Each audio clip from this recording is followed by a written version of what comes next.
as parábolas de Jesus. Antes, apenas a nível de conhecimento, ou a gente trazer a memória, antes de falarmos da parábola do joio e do trigo, nos reportarmos à semana passada. Semana passada nós falamos sobre a parábola da semeadura, ou a parábola do semeador. E aí nós fizemos algumas questões, né? Porque Jesus contou parábolas, e a gente vai remeter a isso, retornar a isso, para que você possa, você que não acompanhou, não esteve conosco na live semana passada, você possa estar conosco e agora entender um pouquinho a razão por que Jesus contou parábolas.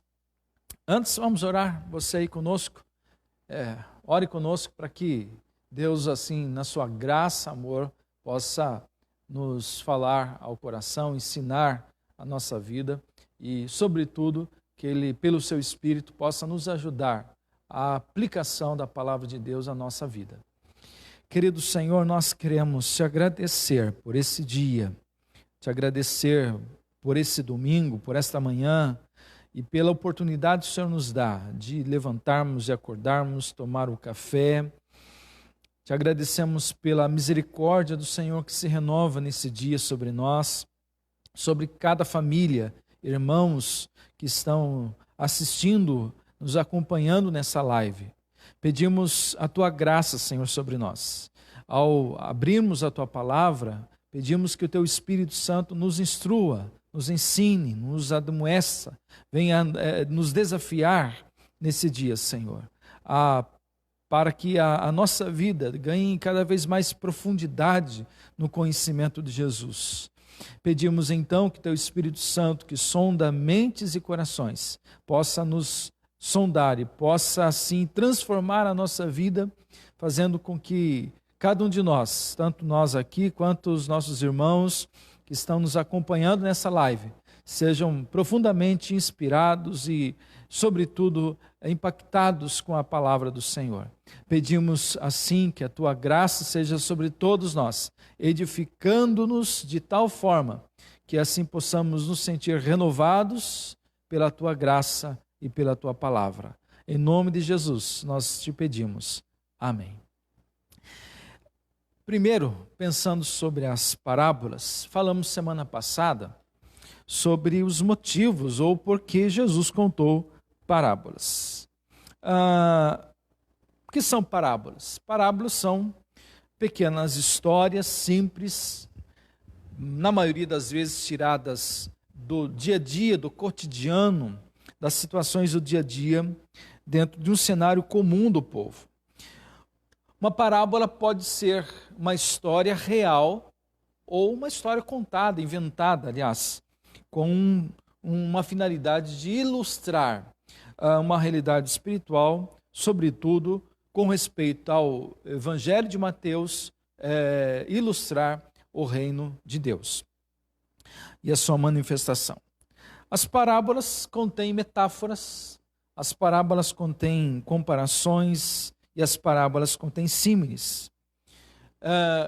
Poderíamos classificar então as parábolas como nós dissemos semana passada, Gordon Fee e Douglas Stewart, eles classificam 3 tipos de parábolas. Primeiro tipo de parábola que eles chamam de parábola verdadeira. Uma história pura, simples, que tem começo e fim. Dissemos que tem um enredo, né? Tem toda uma história e o seu começo, o seu final. E um exemplo dessa parábola que Douglas Fee e Stewart eles dizem dessa parábola, um exemplo é a parábola da ovelha perdida, parábola do filho pródigo. Outro tipo, segundo tipo de parábolas que eles classificam é a parábola símile, que se aproxima mais das ilustrações extraídas da vida diária, como Jesus usou muito disso, né? Situações da vida diária que ilustram uma realidade para a qual Jesus quer levar os seus ouvintes a se aprofundar. E aí eles citam, por exemplo, a parábola do semeador, parábola do fermento, parábola do grão de mostarda. E o terceiro tipo de classificatório de parábolas, eles chamam de ditos ou ditos parabólicos. Exemplo, são frases de Jesus: vocês são o sal da terra, vocês são a luz do mundo. Bem, o objetivo das parábolas. O pastor reverendo Augustus Nicodemos, ele diz que as parábolas têm dois objetivos. Primeiro, esclarecer os mistérios do reino de Deus para aqueles que são de dentro, os seus discípulos, os cristãos, o povo de Deus, para aqueles que são verdadeiramente discípulos de Jesus. Então, primeiro objetivo das parábolas é esclarecer os mistérios do reino de Deus a esse grupo, os discípulos de Jesus. Segundo objetivo das parábolas é ocultar o reino de Deus para aqueles que são de fora. Ele até faz uma citação e um exemplo de Marcos capítulo 4, versos 11 e 12, quando Jesus diz: a vós outros é dado conhecer, referindo-se aos discípulos, mas aos de fora tudo se ensina por meio de parábolas, para que vendo não percebam. Enfim, precisamos entender também, após essa explicação o que são as parábolas, quem são os ouvintes. Para entender as parábolas é necessário descobrir o público original para o qual elas foram pronunciadas. Por isso, devemos perguntar quem são os ouvintes para os quais Jesus contou as parábolas. Qual é o seu contexto, qual é a situação vivenciada naquele momento. Bem, no texto que estamos lendo, desde semana passada, capítulo 13 do Evangelho de Mateus, nós temos aqui 3 grupos de ouvintes. Primeiro, temos os adversários de Jesus. São particularmente os líderes judeus que, desde o início do ministério de Jesus, são hostis a ele. Se mostram grandes adversários, questionadores, que buscam uma brecha ou uma palavra, alguma coisa de Jesus para denunciá-lo à corte, ao sinédrio. Segundo grupo de ouvintes, são as multidões que foram, até o capítulo 10, muito participativos no ministério de Jesus. Mas a partir do capítulo 11 e capítulo 12, esses adversários de Jesus, os líderes, eles acabam sendo mais hostis ainda.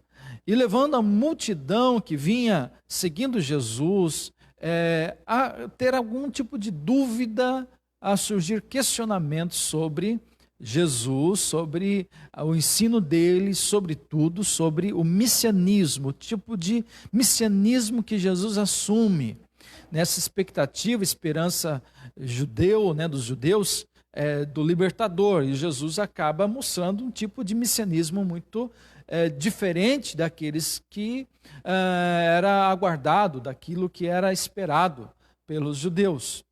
Então essas multidões agora, com essas dúvidas, acabam deixando de seguir Jesus, pouco a pouco. E aí nós temos no capítulo 13, mesmo Jesus envolto por uma multidão, ou pessoas que fazem parte dessa multidão, agora eles estão não tanto assim persuadidos com o tipo de ensino e tipo de messianismo do Filho do Homem. Pois bem, temos o terceiro grupo de pessoas, ouvintes de Jesus dessas parábolas, que são os próprios discípulos de Jesus. Então, esses são os ouvintes, os líderes judeus, os hostis, as multidões e os discípulos. Se perguntarmos aqui quais são as funções da parábola, e é algo que nós falamos semana passada, a função da parábola. Qual é a função da parábola, ou das parábolas? É conclamar os ouvintes a uma resposta. Tanto semana passada, quando falamos sobre a parábola da semeadura ou do semeador, a parábola tem com essa função principal de conclamar, de chamar os ouvintes a uma resposta. Pois bem, vamos lá para a parábola do joio e do trigo, e joio e o trigo. Referência está aí, Mateus capítulo 13, versículos 24 ao versículo número 30. Diz assim: propôs-lhe outra parábola, dizendo: o reino dos céus é semelhante ao homem que semeia boa semente no seu campo. Enquanto, porém, os homens dormiam, veio o seu inimigo, semeou o joio no meio do trigo e se foi. Quando o trigo cresceu e frutificou, apareceu também o joio. Então, indo ter com ele os servos do dono do campo, lhe disseram: Senhor, não semeaste tu no teu campo boa semente? Como então está cheio de joio? Respondeu-lhes ele: um inimigo fez isso. Perguntaram-lhe os servos: queres que vamos arrancá-lo? Ele, porém, lhes disse: não, para que, ao colher o joio, não arranqueis também o trigo com ele. Deixai crescer ambos juntos até a colheita. Por ocasião da colheita, direi aos ceifeiros: colhei primeiro o joio, arrancai-o em feixes para o queimar. Então colhei o trigo e guardai-o no meu celeiro. Esta parábola podemos chamar também de a erva daninha no meio do trigo. E essa parábola é exclusiva de Mateus. Nós não temos esta parábola, o registro dela, nos demais evangelhos. Então, a parábola do joio e do trigo é uma parábola da tradição de Mateus. Mateus foi o único a registrar esta parábola contada por Jesus. Bem, vamos pensar aqui, então, primeiramente, no contexto dessa parábola. Isso. Contexto dessa parábola. Jesus está próximo do fim do segundo ano do seu ministério. Jesus está bem no final do seu segundo ano de ministério. Agora ele se depara com alguns fariseus hostis a ele e também uma multidão que está desconfiada se de fato ele é o Messias. E de repente todo o caráter diante disso, dessa hostilidade cada vez maior, desta desconfiança da multidão, de repente todo o caráter do ensinamento de Jesus muda. Sempre que ele falava em público, ele não mais ensinava de uma maneira clara, de uma maneira direta, de forma tal que as multidões, os seus ouvintes, ao ouvirem, entendiam. Jesus passa agora a discursar ou ensinar por meio de parábolas. E após a parábola do semeador, nós temos 3 sessões diferentes. Então, o trecho central do capítulo 13 de Mateus. Primeiro, a primeira sessão, temos aqui a primeira sessão, a parábola do joio e do trigo, nos versos 29 e 30. 24 e 30, aliás. Na segunda sessão nós temos parábolas gêmeas, chamadas assim, parábolas gêmeas, que é a parábola da semente de mostarda e do fermento. E que estão nos versos 36, nos versos 31 a 35. E a terceira sessão é uma explicação dada por Jesus sobre a parábola do trigo e do joio, nos versos 36 a 43. Esse momento, quando Jesus dá a explicação do significado da parábola do joio e do trigo, Jesus já não está mais em público, não está sentado à beira-mar, não está diante da multidão e nem diante dos fariseus ou dos líderes religiosos, mas está em casa, e apenas com ele os seus discípulos. O tema que unifica essa sessão, essas 3 sessões, é a promessa bastante animadora de Jesus sobre a sobrevivência da semente, e em seguida o crescimento delas. Apesar dos obstáculos, apesar dos desafios, apesar de tudo o que aparece para ameaçar, ou como ameaça de destruir a colheita, no fim das contas, essa planta crescerá e trará então os seus frutos em abundância. Então, nós temos aqui 3 sessões. Nesse trecho que estamos lendo, temos 3 sessões, da qual estamos analisando a primeira sessão e depois vamos para a terceira sessão, que é propriamente a explicação que Jesus dá da parábola do joio e do trigo. Então vamos examinar esta parábola do joio e do trigo, que se divide em 2 momentos. O primeiro momento é a fala de Jesus da parábola, a descrição de Jesus da parábola. Então, a parábola do joio e do trigo, versos 24 e 30. Temos um segundo momento, que está no verso 36 ao verso 43, onde Jesus dá a sua explicação desta parábola. Então, vamos ver a primeira parte, primeiro momento, onde Jesus conta a parábola, o texto que nós acabamos de ler. Muito bem, obrigado, Eliabe. Estava precisando de uma água. Bem, nessa primeira parte nós vamos analisar 4 momentos. Primeiro,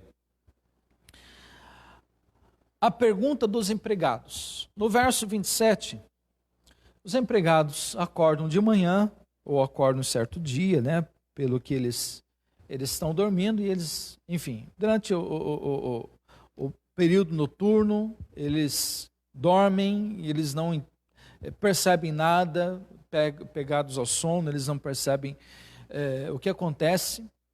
Mas os dias vão se passando, de repente eles observam algo diferente no meio da plantação. E aí o verso 27, nós temos esta pergunta dos empregados do patrão. Então, indo ter com eles os servos do dono do campo, lhe disseram: Senhor, não semeaste tu no teu campo boa semente? Como então está cheio de joio? Ou poderíamos dizer assim, de onde vem essa erva daninha no meio da lavoura?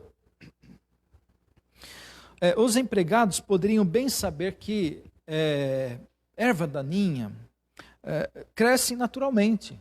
Talvez você já tenha presenciado, ou alguém da família, ou você mesmo plantou algo no seu quintal. Se você tem um quintal, pode plantar alguma coisa ali, seja uma horta.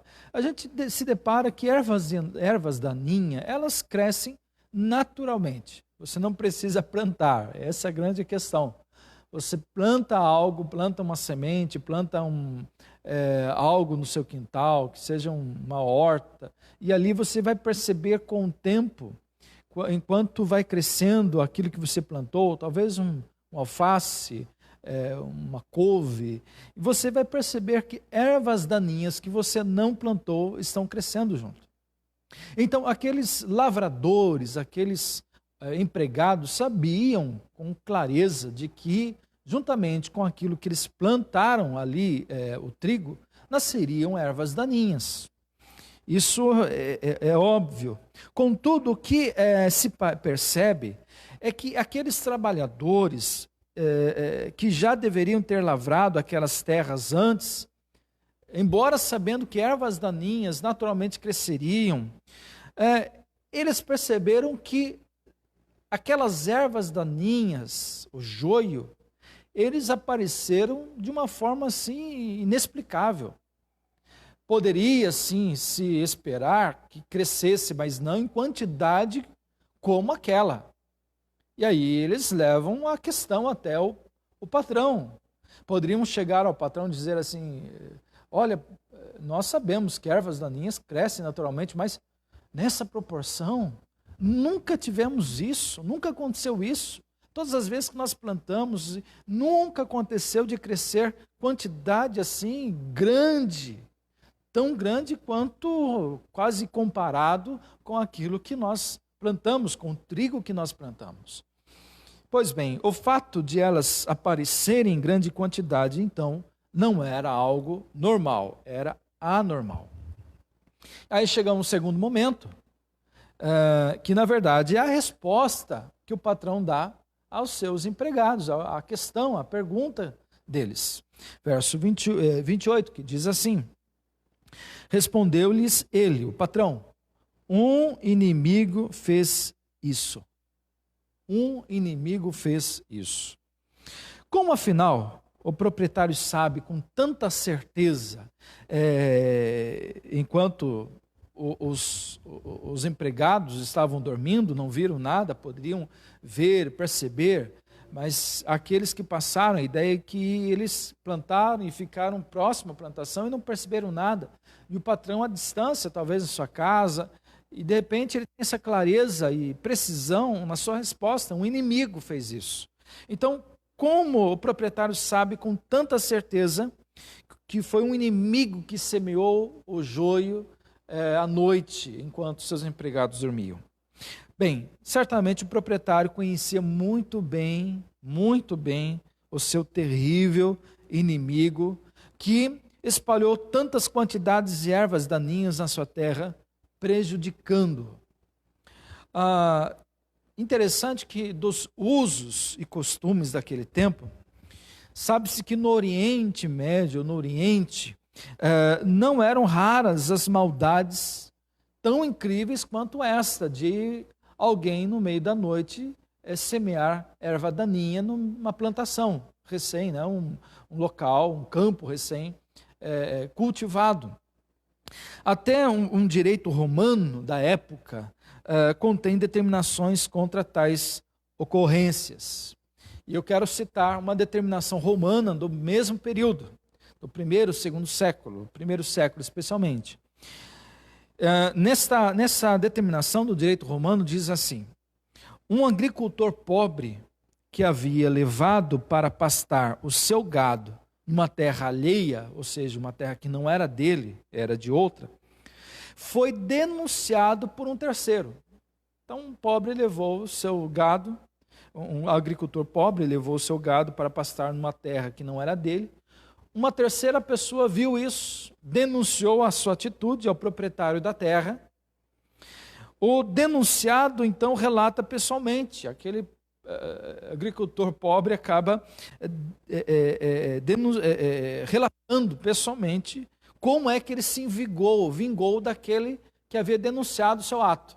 Ele diz assim: no fim do verão, desci ao vale, no qual há muitos juncos da altura de uma pessoa e com vagens de sementes semelhantes ao grão de capim africano. Ou seja, o campo no qual ele havia levado o seu gado para pastar tinha capim africano. E aí ele vai então ao junco, a um lugar de vagem, e pega essas sementes, né, as vagens, e semelhante ao capim africano. E ele diz assim: colhi as vagens até encher a minha capa, debulhei e soprei as sementes, e fui até a lavoura de Abu Jassim, que é o proprietário daquelas terras, que recém fora lavrada, e semeei nela as sementes do junco. Antes do ano seguinte, a lavoura estava bem cheia de juncos. Daquele dia até hoje, passaram-se 20 anos sem que o proprietário pudesse rasgar um sulco sequer naquela terra, por causa da quantidade de juncos. As oliveiras que havia ali secaram e ele as cortou. Então vejo que aqui é um relato de um direito romano que tem por si determinações contra tais atos. Então vejo que essas atitudes já eram algo praticado, a maldade de você semear, vingando-se de alguém, semear sementes de joio, ervas daninhas, em meio a uma lavoura recém-cultivada, era um ato comum de maldade. Então, nós temos aqui a resposta do patrão certeira, com certeza. Um inimigo fez isso. Temos aqui terceiro momento, que é a recusa do patrão para que o joio seja arrancado. E a pergunta que fazemos é: por que o proprietário rejeita que os empregados tirem o joio? O verso 29, eles dizem assim: queres que vamos e arranquemos o joio? Porque, como confirma a resposta do proprietário, no verso 29, segundo o proprietário, no verso 29, não era para arrancar o joio para que também o trigo não fosse arrancado, fosse tirado com ele. Nesse caso, ambas as plantas poderiam ser arrancadas juntas. A questão é que o trigo possui raízes mais fracas se comparadas com o joio. O trigo possui raízes mais fracas se comparadas com o joio. O trigo, talvez você já conheça, o trigo, né? Toda a sua propriedade, enfim. Mas o joio é muito parecido. Então, quando eles estão na fase de crescimento, eles são muito parecidos. Só haverá uma certa compreensão do que é joio, do que é trigo na fase da colheita, quando o trigo começa a secar e o joio não. Também na primeira fase do crescimento, como o trigo tem raízes mais fracas e o joio raiz mais forte, se arrancasse o joio, poderia danificar o próprio trigo, porque o joio tinha raízes mais fortes e se entrelaçavam. E como o inimigo semeou grãos também de joio junto ali, ele se misturou e certamente debaixo da terra as raízes do joio estivessem ali também entrelaçadas com a própria raiz do trigo. Então, por isso, se arrancasse o joio, poderia também acontecer de arrancar o trigo junto. Na época indicada pelo verso 26, em que o trigo e o joio estão sendo formados, né, os grãos, também o desenvolvimento dessas raízes das duas plantas está de uma forma muito adiantada e facilmente aconteceria esse entrelaçamento. Interessante que, numa pesquisa que fizemos, na região de Hebrom, ainda hoje, na região de Hebrom, lá em Israel, se deixa crescer ambas as plantas até a safra. Então, o joio, por isso nós colocamos a parábola do joio e do trigo e não das ervas daninhas, né? Porque a erva daninha a gente pode, assim, facilmente identificar um matinho que cresce junto ali com uma couve ou com um alface que nós plantamos. Mas o joio é uma erva daninha, uma erva típica lá do Oriente, muito quase similar ao trigo na sua primeira fase de crescimento. Então, até hoje, lá em Hebrom, Israel, se permite que ambas cresçam juntos até a safra. Agora, quarto momento dessa primeira parte, dos versos 24 ao 30, temos a colheita. Verso 30, Jesus então fala do tempo da colheita. Deixai crescer ambos juntos até a colheita. Como se deve entender então esse verso 30? É muito antigo o costume de destruir ervas daninhas ao fogo, ou pelo fogo. E durante a colheita, então os ceifeiros, os coletadores, deixam o joio cair no chão para que não se misture nos feixes. E as hastes do joio no chão são reunidas em maços e queimadas ali mesmo no campo, enquanto o trigo é levado para o depósito ou o celeiro. Enquanto a parábola dos diversos tipos de solo, parábola contada por Jesus anteriormente, essa parábola dos diversos tipos de solo mostra um exemplo de um bom semeador e da aceitação ou não aceitação da palavra. Essa parábola do joio e do trigo constitui um discurso figurado escatológico. Então, aponta para o escatom. A palavra escatom significa fim, ou fim dos tempos, ou tempo do fim, referindo-se à colheita final, ou colheita do juízo final.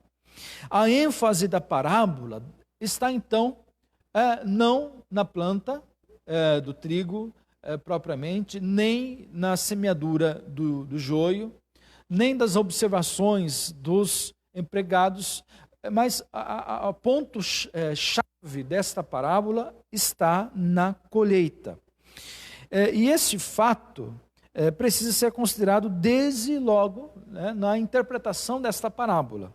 Somente a partir dela se explicam algumas questões emergentes que permaneceriam sem respostas até, então, a segunda parte da explicação da parábola. Então, temos aqui o ponto-chefe, que culmina a parte final dessa parábola, que é a colheita. Bem, vamos agora para a segunda parte, que é a explicação da parábola. Versos 36 ao verso 43, que diz assim. Se você está com sua Bíblia, acompanha a nossa leitura.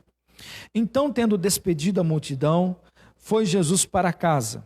E chegaram ao pé dele os seus discípulos, dizendo: explica-nos a parábola do joio e do campo.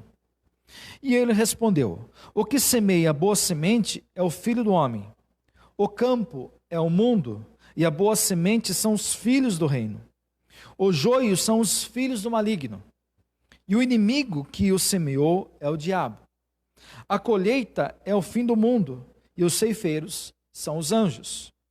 Assim como o joio é colhido e queimado no fogo, assim será a consumação desse mundo. Mandará o Filho do Homem os seus anjos, e eles colherão do seu reino tudo o que causa pecado e todos os que praticam o mal. E serão lançados na fornalha de fogo, onde haverá pranto e ranger de dentes.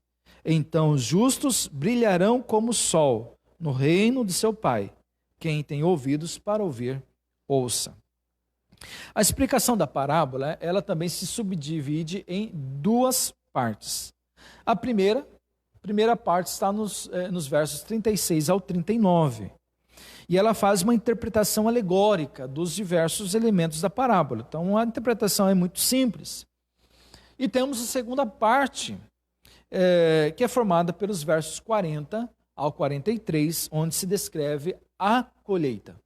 Então, vamos para a primeira parte, a explicação dos diversos elementos que Jesus aqui coloca. Primeiro, interessante que não se interpreta aqui quem são os empregados do fazendeiro.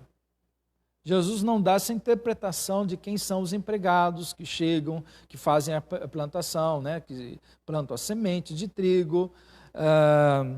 E se apesar disso, se quisermos recuperar, tentar trazer a nós uma interpretação, resta-nos somente explicar os empregados como os discípulos de Jesus. E isso significa que são os discípulos de Jesus que veem o mato, a erva daninha, o joio crescer. De imediato eles chegam ao patrão, chegam a Jesus e querem arrancar do meio. E pela parábola, no entanto, eles são instruídos pelo Senhor em favor de uma solução melhor. Qual é a solução? Deixa aí, deixa crescer junto. Talvez os discípulos se reconheceram lá quando Jesus conta a parábola para todos, e estão ali os ouvintes, discípulos, multidões, os fariseus. Talvez lá os próprios discípulos haviam se reconhecido como esses empregados. E por isso, então, não havia necessidade de que Jesus explicasse para eles quem são esses empregados. Pode ser que isso já fosse algo claro para os discípulos. Eles eram os empregados do patrão.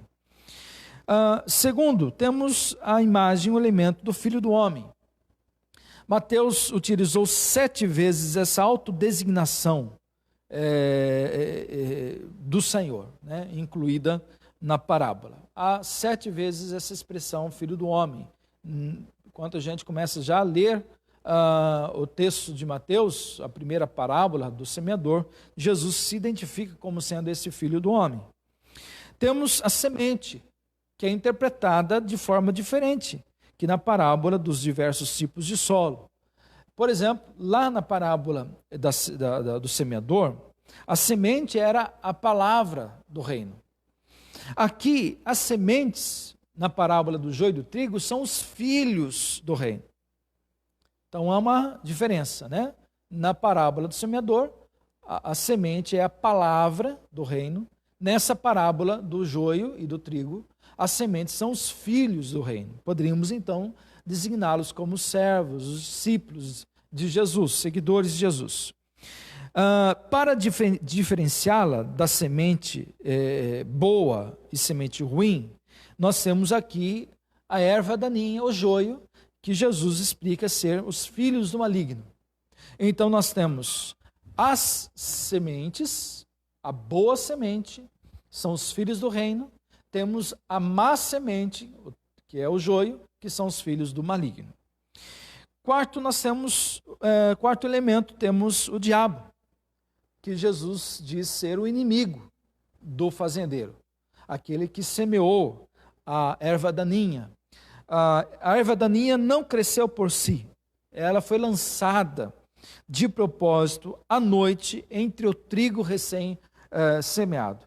Então, os filhos do maligno são a semeadura do inimigo, a semeadura do diabo. Dissemos na semana passada, se você esteve conosco, há de se lembrar, dissemos na semana passada que existem apenas 2 categorias de pessoas no mundo. Aquelas que são os crentes verdadeiros, cristãos fiéis, discípulos de Jesus, que por definição produzirão algum tipo de fruto. E temos os outros mais, que fazem parte dos outros tipos de solo, da parábola do semeador. Então, aqui também vale a mesma premissa. Aqui nós temos 2 grupos de ouvintes, nós temos 2 grupos de pessoas. Nós temos os filhos de Deus, temos os cristãos, temos os discípulos, aqueles que ouviram, aqueles que acolheram a palavra do reino e agora foram transformados em filhos desse reino. E temos aqueles que rejeitaram a boa semente da palavra, aqueles que se tornaram então filhos do maligno.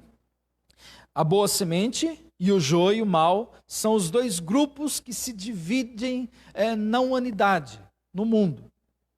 Agora, temos a segunda parte. E aí eu vou estar concluindo com isso, partindo para uma aplicação, e aí você quiser participar fazendo a sua pergunta, você já pode fazendo as suas perguntas aí na própria descrição ali do nossa live, naquele campo onde você pode fazer comentários, ali você pode fazer sua pergunta, envia aqui para nós, o nosso irmão Eliabe estará já coletando essas perguntas para nós termos um tempo, esse tempo final que nos resta para perguntas e respostas. Pois bem, a segunda parte, que são os versos 40 ao 43, que fazem parte então propriamente da colheita. Então, nesses versos, nós temos o fim, o juízo no fim dos tempos, que é retratado pela figura da colheita. A expressão aqui, consumação do século, ou fim dos séculos, escatom, a colheita, é usada por Mateus 3 vezes. 3. Nós temos a primeira aqui nesse texto, né, no capítulo 13, nesse texto onde ele fala exatamente sobre isso. Também temos o capítulo 13, verso 49 e 50, que diz assim: assim será a consumação do século, virão os anjos e separarão os maus dentre os justos, e os lançarão na fornalha de fogo, onde haverá pranto e ranger de dentes.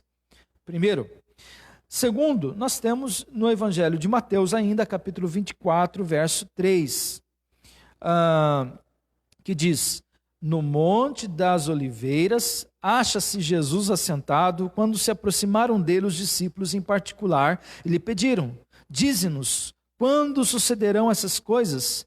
E que sinal haverá da tua vinda e da consumação do século? Escatom. E o terceiro, a terceira vez que Mateus usa a expressão consumação do século, está no capítulo 28, verso 20, que talvez um dos mais conhecidos nossos aí. Ensinando-nos a guardar todas as coisas que vos tenho ordenado, e eis que estou convosco até a consumação dos séculos. Bem, a finalização do texto, Jesus fala de eon, a palavra grega para século, época ou era. Então a palavra eon significa século, época ou era. O significado é um encerramento do atual momento histórico. A irrupção de um novo eon, um novo futuro. Jesus diz que os ceifeiros que virão para fazer a colheita e aí decretar o final desse tempo, nessa época, desse eon, e inaugurar um novo momento histórico, são os anjos, que são denominados anjos dele, ou seja, os anjos do Filho do Homem. Os servos e os mensageiros do Filho do Homem, como tais, reunirão, então, os escândalos e os malfeitores que há em seu reino, assim como se junta o mato, enquanto o mais é o próprio Filho do Homem quem executa a separação entre justos e injustos. Pois bem, partindo para uma aplicação, enquanto aguardamos você enviar a sua pergunta. É costume, desde Agostinho de Hipona, interpretar o trigo e o joio, os filhos do reino e os filhos do maligno, como grupos dentro da igreja. Eu estava lendo até o próprio comentário do reverendo Hernandes Dias Lopes, ele fazendo também essa alusão, essa mesma alusão de que o reino seria a igreja, e dentro da própria igreja nós teríamos dois grupos, né? O grupo dos filhos do reino e o grupo dos filhos do maligno.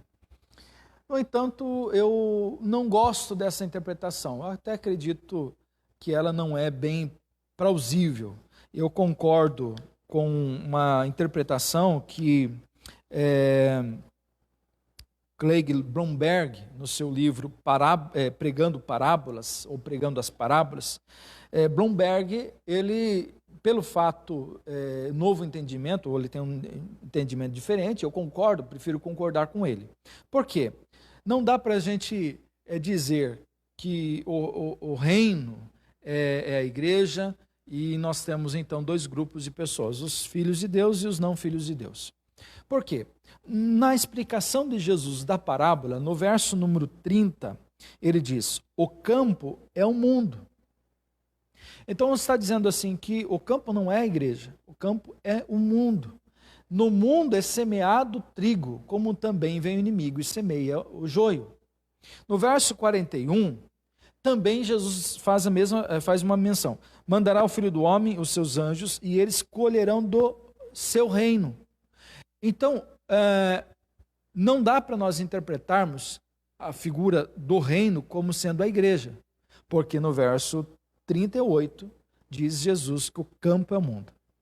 Então, uma aplicação para nós seria que no mundo Jesus semeia, Jesus é o semeador. Primeira questão, Jesus é o semeador, Filho do Homem, é ele quem semeia, a boa semente. Por mais que os empregados aqui poderiam, e aí Jesus não deixa bem claro, mas poderia ser agora que a igreja dá continuidade, os apóstolos de Jesus agora dão continuidade à semeadura. Então, a semente é o evangelho, Jesus foi o semeador, e agora a igreja, os seus discípulos, dão continuidade ao trabalho de semear a semente. Agora, onde se semeia a semente? No mundo. O campo é o mundo. Mas também no mundo há a presença do reino. Há uma expressão teológica dizendo assim, o reino agora e ainda não. O reino está presente no mundo, mas não sua totalidade.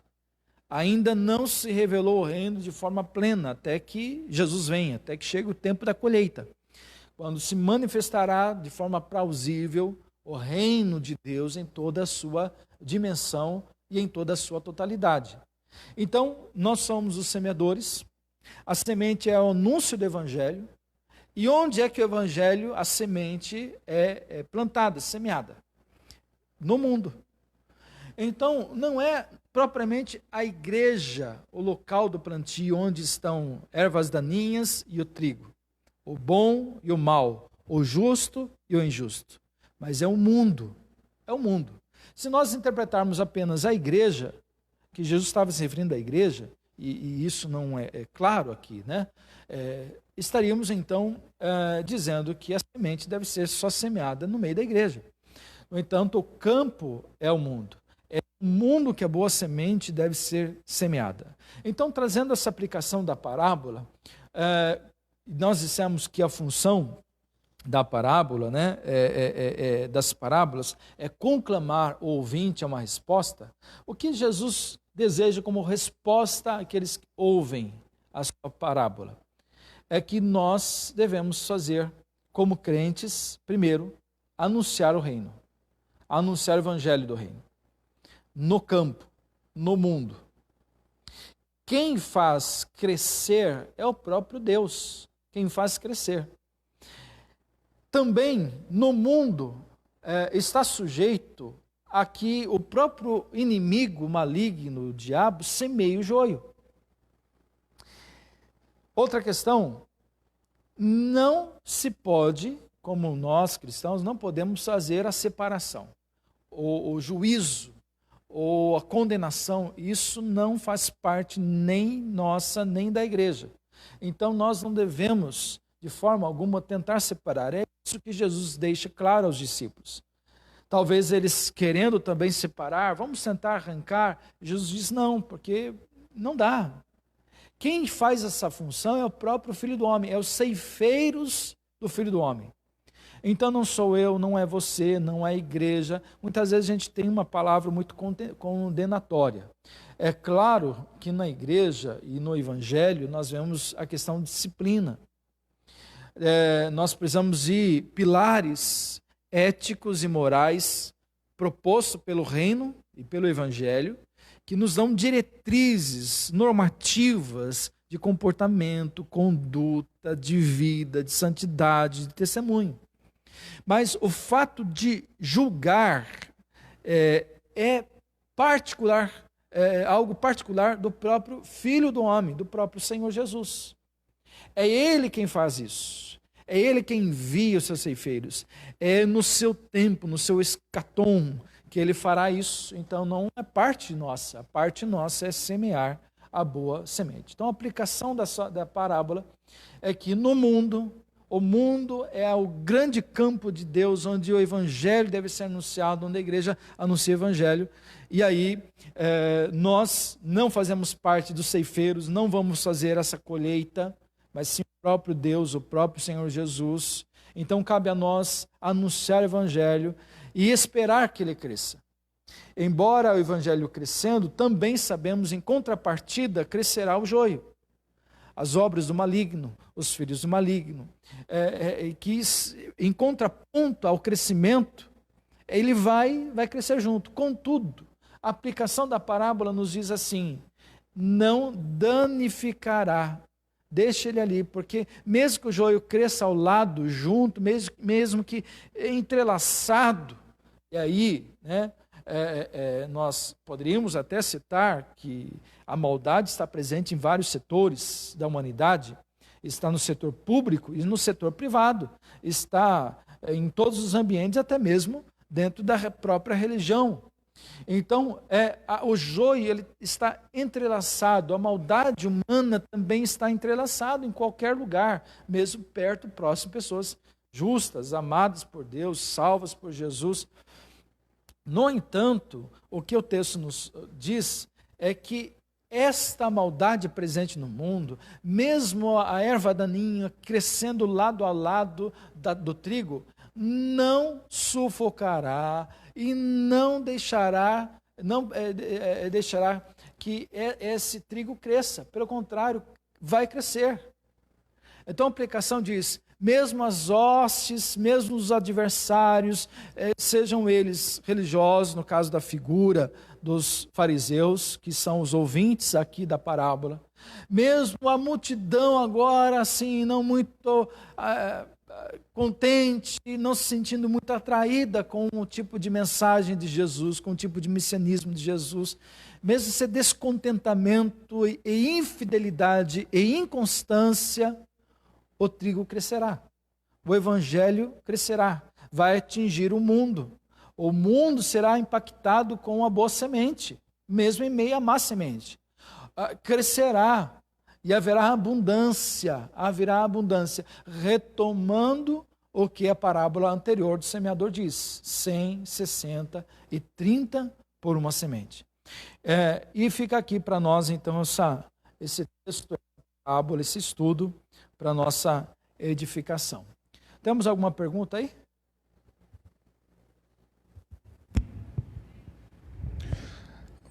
O irmão Marco Capoeira, ele comenta que é interessante que o joio é poupado em detrimento do trigo, como Abraão intercedeu a Deus por Ló. Poderíamos pensar assim, né? Embora Sodoma e Gomorra tivesse sido destruída, né? Mas Deus poupou a vida de Ló, né, por causa do tio Abraão. Poderíamos dizer que há muitas coisas no mundo que podem ser poupadas por causa do evangelho, da pregação do evangelho, do trigo ainda presente no mundo, né? Deus poupa por causa do trigo. É interessante que o patrão ele diz: não tire o joio, porque se você tirar o joio, poderá arrancar o trigo junto. Então ele poupa o joio por causa do trigo. Isso é fato, né? Presente aí no texto. Há alguma outra pergunta? Não temos? Se alguém quiser fazer mais perguntas, ainda dá tempo nesses minutos finais aí. Temos mais uma? O irmão Reginaldo Hanayama: em meio à situação que estamos vivendo, há muita informação a respeito da pandemia do coronavírus. Tem momentos em que não sabemos o que pensar. Por um lado, alguns anunciam a boa semente, por outros, a má semente. O que fazer? E a gente está superlotado de informações, né? Muitas informações, para tudo quanto é lado. Não assista a TV, Reginaldo. Faça como eu, não assista. Eu acho que já fazem uns 3 dias que não assisto o jornal. Faço que nem eu. A gente se povoa muito nossa mente com muitas informações. E muitos mandos e desmandos, né? Infelizmente a gente vê isso, né? O presidente manda uma coisa, o governador do estado manda outra, o secretário faz isso, manda uma coisa, aí um juiz que não tem nada a ver com a federação, né? Um juiz do estado do Rio de Janeiro, lá de Duque de Caxias, derruba decreto. Então a gente, assim, a gente não sabe quem manda mais. Essa é a grande. Já é um país meio confuso. Agora, com essa pandemia, um monte de informação, a gente não sabe mais quem manda, né? Então, um desmando total. Mas eu acho que a gente precisa se apegar à palavra. A maldade está presente no mundo. Alguns dizem que foi maldade da China. Não sei, não acredito, né? Mas a maldade está presente no mundo desde os primórdios, né? A gente lê a Bíblia, vemos o próprio Satanás, né, numa serpente tentando Adão e Eva, fazendo-os pecar, e a maldade está presente desde então. Então a gente vai conviver com maldade, com os frutos da maldade, né? Que aí a gente pode dizer: a pandemia é fruto de quem? De Deus? Não é. É da maldade, né? Do diabo também acredito que não, mas da maldade do próprio coração humano, que fazem opções, escolhas erradas, até que são alimentícia, que vem da pandemia. Então, maldade está presente no mundo desde sempre. Pandemias, o mundo foi assolado, né, muito com pandemias. Na época dos reformadores, Martinho Lutero, Calvino, a febre, né, que assolou na época, no século XVI, e tantas outras maldades e pandemias e doenças. Em 2009, acho que falha a memória, tivemos aquele surto do H1N1, morava em outra cidade, era pastor de outra igreja, e nós conhecemos uma jovem, uma conhecida nossa, morava na rua, enfermeira, 22 anos, contraiu o H1N1 e foi, eu acho que até, eu não conheci, pela misericórdia de Deus, não vi ainda, presenciei pessoa contaminada com o coronavírus. Mas eu vi pessoa contaminada com H1N1. Olha, e foi triste. 1 ano sem falar. Reaprendeu, depois de 1 ano, muito esforço, tratamento, reaprendeu a falar. Então, pandemias, a gente maldade está presente no mundo desde sempre, temos que conviver com ela, em meio àquilo que é bom, né? E prezar aquilo que é bom. Talvez o fator esperança entre aí, né? Embora a maldade no mundo, seja a prática delas, ou seja, os filhos do maligno, como Jesus usa aqui o termo, está presente desde sempre. A gente tem que ter o sinal da esperança, que é o trigo. Não, a maldade não sufocará o bem, né? O mal não vencerá. Então, essa talvez em tempos como o nosso seja uma boa resposta e algo para a gente se fundamentar, né, na esperança. Temos mais alguma? O irmão Nelson Caetano Correia, ele pergunta: em meio ao joio, o trigo tem que prevalecer. O que fazer para o joio não matar o trigo? Boa pergunta. Bem, deixa eu fazer uma citação aqui, que é do Timothy Keller. Vamos pensar aqui como a igreja, como portadora do reino, da mensagem da boa semente, que é a semente do reino. O Tim Keller, ele usa 4 modelos de igreja, modelos que a gente vê em nossa realidade, em outras realidades irmãs, de igrejas irmãs. Ele fala do modelo de igreja do contraponto ou da contracultura. De 4 modelos, eu quero citar 2. A contracultura. É o tipo de modelo de igreja que diz assim: o joio não presta, já anuncia já de cara o escatom, né? O fim dos tempos, o juízo final. Então, já uma noção de que Deus vai julgar, então você não deve ir no mundo, você não deve... Isso foi muito próprio de uma geração passada, século passado, lá, década de 60, onde houve muita a expressão assim, de separação do mundo, né? Usaram muito, por exemplo, expressões na Epístola de João: não ameis o mundo, nem as coisas que há no mundo, porque quem ama o mundo, o amor do Pai não está nele. E aí houve uma certa não mais permanência ativa dos crentes no mundo, na sociedade, né? O mundo como a sociedade. Então, até certa medida, esse tipo de mensagem que a contracultura, dizendo que a cultura é má, que então você não pode se infiltrar na cultura, você não pode se infiltrar na sociedade, isso acaba prejudicando o próprio trigo, né? Porque o trigo é o reflexo da mensagem, da colhida da mensagem do reino, mas a gente acaba, então, com isso, fazendo com que a mensagem, a semente, não seja lançada no campo, né? Que Jesus disse que é o mundo. Então, esse tipo de modelo de igreja contracultural, que apenas diz que o mundo é ruim, um exemplo disso é Jeremias. O profeta Jeremias diz que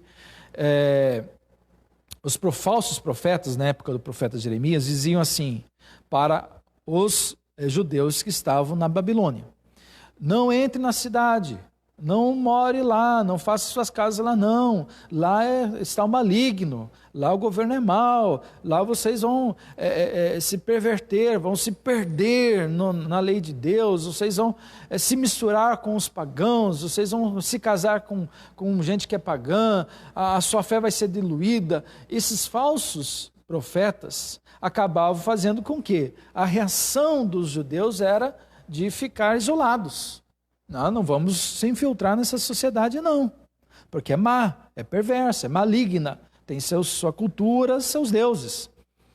Aí o profeta Jeremias diz, não, o que Deus está dizendo para vocês é que entre na cidade, construa suas casas na cidade, procure o bem da cidade, porque uma vez que a cidade prosperar, vocês também prosperarão nela. Então nós vemos aí que esse modelo da contracultural, ele é sim pertinente, mas não nesse ponto de você se isolar. Não, vou ficar aqui e não vou filtrar na sociedade.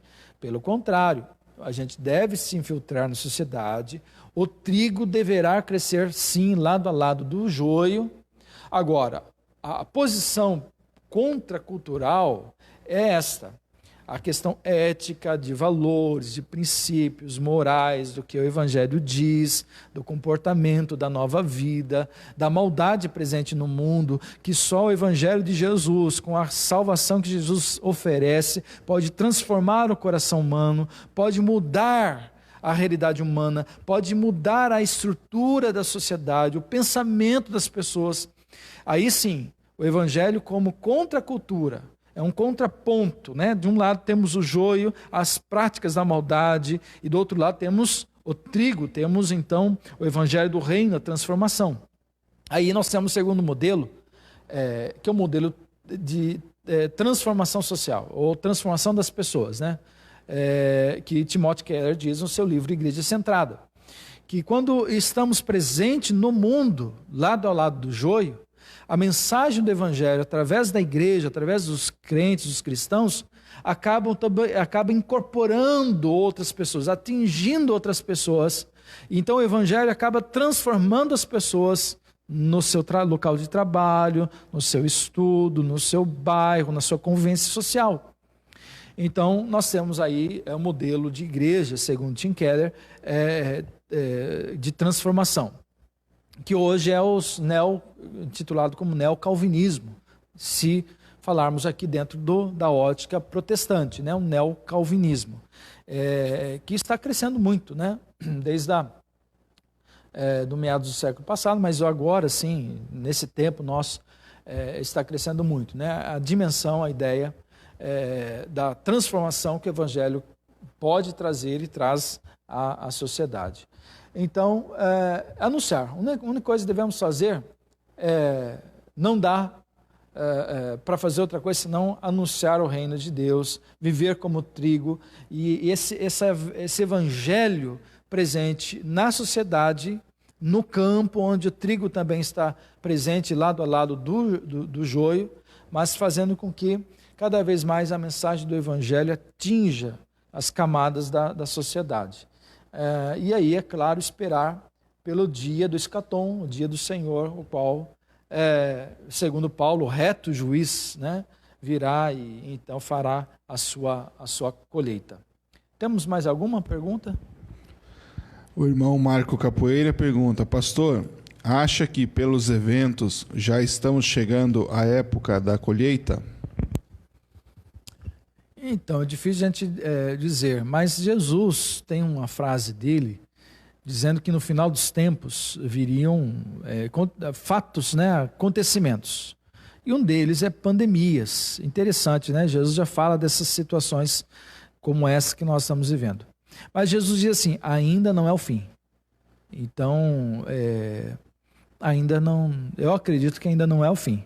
Pode ser um pré-anúncio da fala, o sermão profético de Jesus. Nós temos no próprio Evangelho de Mateus, se me falha a memória, a partir do capítulo 25,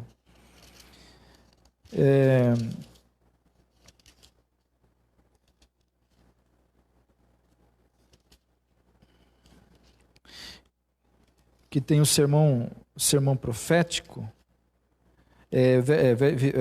capítulo 24. Capítulo 24 todo, nós temos ali o sermão profético de Jesus, quando Jesus chega a Jerusalém, desfecho final do seu ministério. Jesus chega a Jerusalém, olha para Jerusalém e anuncia a sua mensagem, né? Seu sermão profético.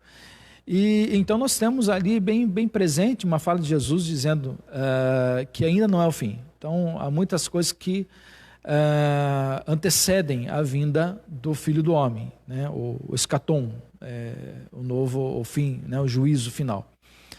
Mas não deixa de ser um prenúncio. Para nós, presbiterianos, nós somos amilenistas, né? Não temos essa ideia de que acontecerão fatos, aí Jesus vai vir, vai levar a sua igreja, haverá o milênio, Jesus volta depois do milênio.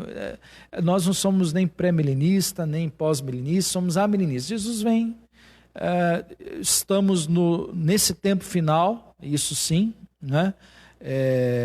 Da qual as coisas vão se desenrolando, né? Até o momento final, que é o juízo, escatom, que é o juízo final.